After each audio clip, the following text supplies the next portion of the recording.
Hello, Mark. My name is Ivy Yan Yu, and my student number is 38. I'm a freshman at NCUE. The title of the speech is Everything You Think You Know About Diction is Wrong by Johann. One of my earliest memories of trying to wake up one of my relatives and not being able to. And I was just a little kid, so I didn't really understand why, but as I got older, I realized we had drug addiction in my family, including later cocaine addiction. I've been thinking about it a lot lately, partly because it's now exactly 100 years since drugs were first banned in the United States and Britain, and we then imposed that on the rest of the world.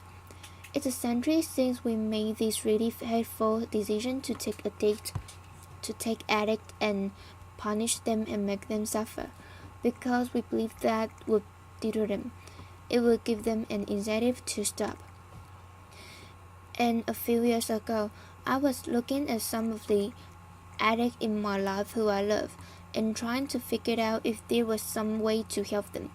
And I realized there were loads of incredibly basic questions I just didn't know the answer to, like what really causes addiction?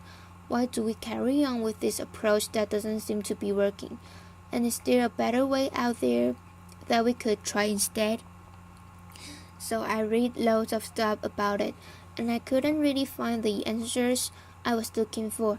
So I thought, okay, I'll go and sit with different people around the world who live this and study this and talk to them and see if I could learn from them. And I didn't realize I would end up going over 30,000 miles at the start, but I ended up going and meeting loads of different people. From a transgender crack dealer in Bronxville, Brooklyn, to a scientist who spent a lot of time feeding hallucinogens to mongooses to see if they like them. It turns out they do, but only in very specific circumstances. To the only country that's ever decriminalized all drugs, from cannabis to crack, Portugal. And the thing I realized that really blew my mind is almost everything we think we know about addiction is wrong. And if we start to absorb the new evidence about addiction, I think we're going to have to change a lot more than our drug policies. But let's start with what we think we know, what I thought I knew. Let's think about this middle row here. Imagine all of you for 20 days now went up and used heroin 3 times a day. Some of you look a little more enthusiastic than others at this prospect. Laughter. Don't worry, it's just a thought experiment. Imagine you did right. What would happen? Now we have a story about what would happen that we've been taught for a century. We think because there are chemical hooks in heroin, as you took it for a while, your body would become dependent on those hooks. You'd start to physically need them, and at the end of those 20 days, you'd all be heroin addicts, right? That's what I thought. First thing that alerted me to the fact that something's not right with this story is when it was explained to me. If I step out of this TED Talk today and I get hit by a car and I break my hip, I'll be taken to hospital and I'll be given loads of diamorphine. Diamorphine is heroin. It's actually much better heroin than you're going to buy on the street, because the stuff you buy from a drug dealer is contaminated. Actually, very little of it is heroin, whereas the stuff you get from the doctor is medically pure, and you'll be given it for quite a long period of time. There are lots of people in this room. You may not realize it. You've taken quite a lot of heroin, and everyone who is watching this anywhere in the world, this is happening. And if what we believe about addiction is right, those people are exposed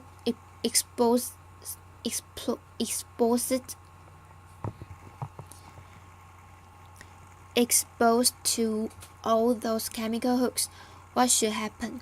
They should become addicts. This has been studied really carefully. It doesn't happen. You will have noticed if your grandmother had a hip replacement. She didn't come out as a junkie. Laughter. And when I learned this, it seemed so weird to me, so contrary to everything I'd been told, everything I thought I knew. I just thought it couldn't be right until I met a man called Bruce Alexander. He's a professor of psychology in Vancouver who carried out an incredible experiment I think really helped us to understand this issue. Professor Alexander explained to me the idea of addiction we've all got in our heads. That story comes partly from a series of experiments that were done earlier in the 20th century. They are really simple. You can do them tonight at home if you feel a little sadistic. You get a rat and you put it in a cage, and you give it 2 water bottles. One is just water, and the other is water laced with either heroin or cocaine. If you do that, the rat will almost always prefer the drug water and almost always kill itself quite quickly. So there you go, right? That's how we think it works. In the 70s, Professor Alexander comes along and he looked at this experiment and he noticed something. He said, "Oh, we're putting the rat in an empty cage. It's got nothing to do except use these drugs. Let's try something different." So Professor Alexander built a cage that he called Rat Park, which is basically heaven for rats. They've got loads of cheese, they've got loads of colored balls, they've got loads of tunnels. Crucially, they've got loads of friends. They can have loads of sex. And they've got both the water bottles, the normal water and the drugged water. But here's the fascinating thing. In Rat Park, they don't like the drugged water. They almost never use it. None of them ever use it compulsively. None of them ever overdose. You go from almost 100% overdose when they're isolated to 0% overdose when they have happy and connected lives. Now, when he first saw this, Professor Alexander thought maybe this is just a thing about rats. They are quite different to us, maybe not as different as we'd like, but fortunately, there was a human experiment into the exact same principle happening at the exact same time. It was called the Vietnam War. In Vietnam, 20% of all American troops were using loads of heroin, and if you look at the news reports from the time, they were really worried because they thought, my God, we're going to have hundreds of thousands of junkies on the street of the United States when the war ends. It made total sense. Now those soldiers who were using loads of heroin were followed home. The archives of General Psychiatry did a really detailed study, and what happened to them? It turns out they didn't go to rehab. They didn't go into withdrawal. 95% of them just stopped. Now, if you believe the story about chemical hooks, that makes absolutely no sense. But Professor Alexander began to think there might be a different story about addiction. He said, what if addiction isn't about your chemical hooks? What if addiction is about your cage? What if addiction is an adaptation to your environment?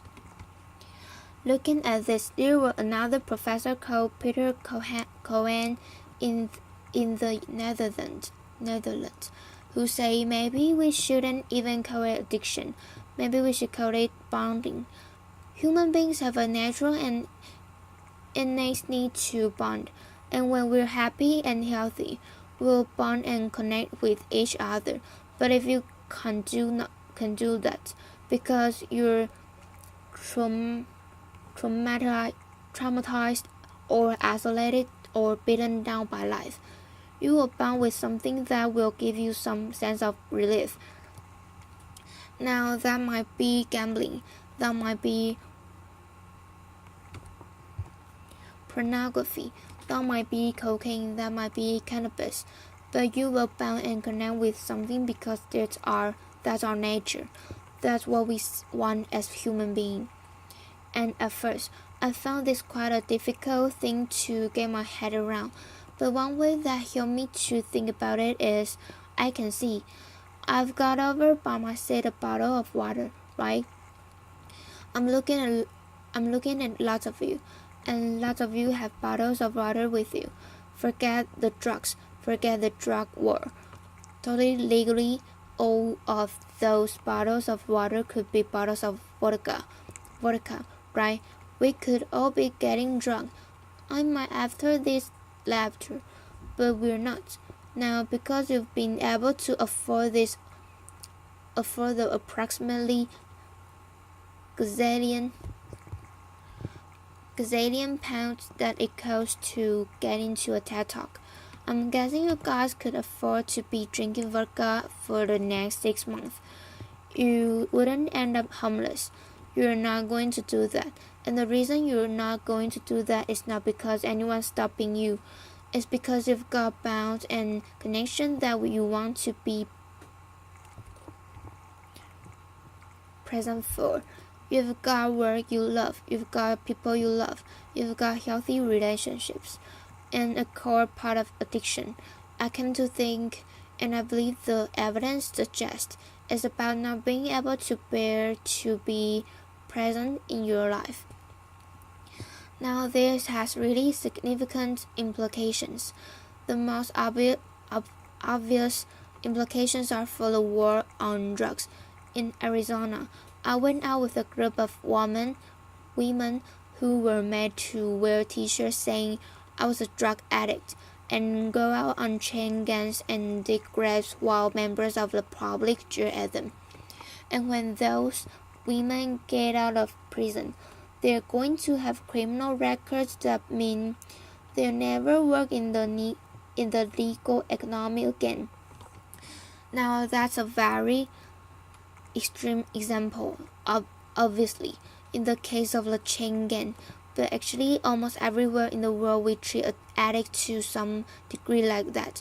We punish them, we shame them, we give them criminal records, we put barriers between them reconnecting. There was a doctor in Canada, Dr. Gabor Mate, an amazing man, who said to me, if you wanted to design a system that would make addiction worse, you would design that system. Now, there's a place that decided to do the exact opposite, and I went there to see how it worked. In the year 2000, Portugal had one of the worst drug problems in Europe. 1% of the population was addicted to heroin, which is kind of mind-blowing. And every year, they try the American way more and more. They punish people and stigmatize them and shame them more. And every year, the problem got worse. And one day, the prime minister and the leader of the opposition got together and basically say, look, we can't go on with a country where we're having ever more people becoming heroin addicts. Let's set up a panel of scientists and doctors to figure out what would genuinely solve the problem. And they set up a panel led by an amazing man called Dr. Whitelow to look at all this new evidence. And they came back and then said, decriminalized all drugs from cannabis to crack, and this is the crucial next step. Take all the money we used to spend on cutting addicts off, on disconnecting them, and spend it instead on reconnecting them with society. And that's not really what we think of as drug treatment in the United States and Britain. So they do residential rehab. They do psychological therapy. That does have some value. But the biggest things they did was the complete opposite of what we do. A massive program of job creation for addicts and microloans for addicts to set up small businesses. So say you used to be a mechanic. When you're ready, they'll go to a garage and they'll say, if you employ this guy for a year, we'll pay half his wages. The goal was to make sure that every addict in Portugal has something to get out of bed for in the morning. And when I went and met the addict in Portugal, what they said is, as they rediscovered purpose, they rediscovered bonds and relationships with their wider society. It'll be 15 years this year since that experiment began, and the results are in. Injecting drug use is down in Portugal, according to the British Journal of Criminology, by 50%. Overdose is massive down. HIV is massively down among addicts.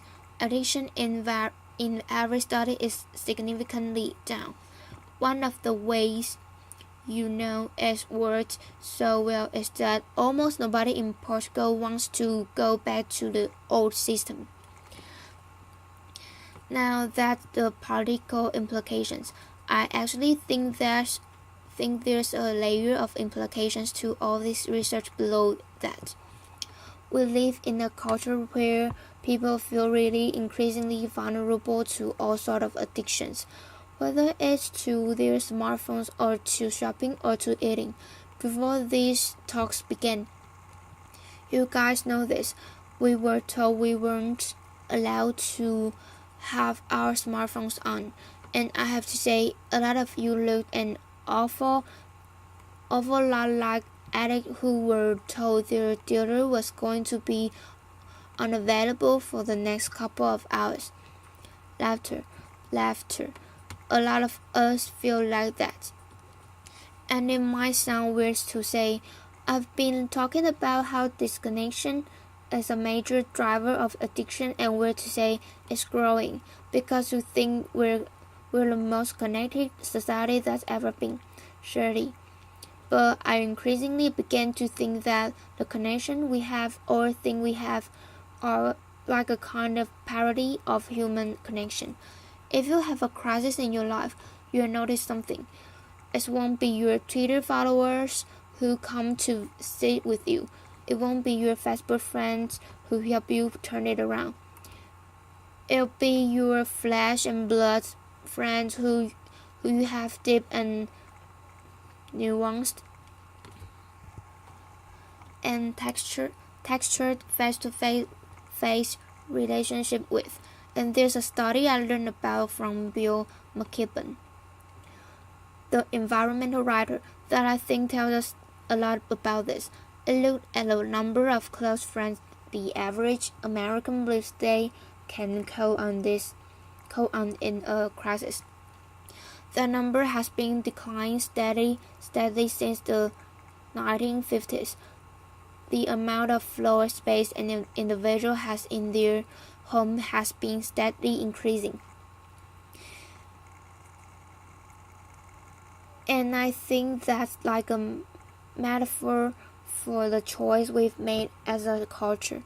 We've traded floor space for friends. We've traded stuff for connection. And the result is we are one of the loneliest societies there has ever been. And Bruce Alexander, the guy who did the Red Park experiment, says, we talk all the time in addiction about individual recovery. And it's right to talk about that. But we need to talk much more about society recovery.